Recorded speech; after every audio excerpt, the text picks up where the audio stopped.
নামাজ পড়ে চোখের পানি ছেড়ে বারান্দার কর্নারে বসে কান্দে, আল্লাহ তুমি কোরআনওয়ালা একটা বান্দি আমার বিবাহের বন্ধনী মিলায়া দাও।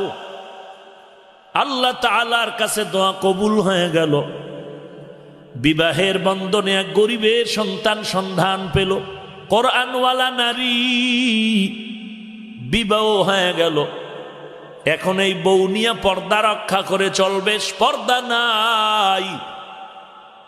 বউ নিয়ে চলে গেল এক জংলার কিনারায়, ছোট ঘর উঠাইয়া স্ত্রীকে ঘরের মধ্যে রেখে গোসলের পানি আগায় দিয়া বাহির থেকে দরজা লক করিয়া বিবিরে ঘরের মধ্যে রেখে অন্যের বাড়ি কাজ করার জন্য চলে যায়। সারাদিন কাজ করে সন্ধ্যাবেলা মজুরি নিয়ে ঘরে আসে।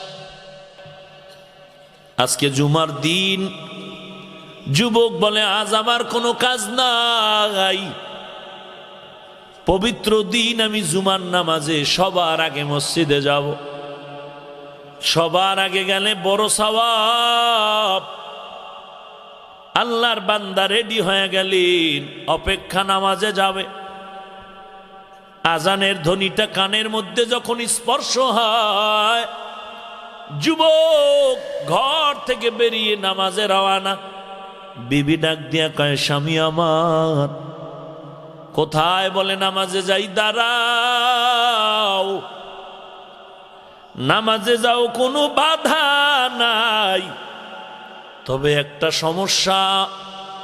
সকালবেলা গম নিয়ে মেইলে গেছো, আটা ভাঙ্গায় নিয়ে আসবা। বিদ্যুতের সমস্যা আনতে পারোনি।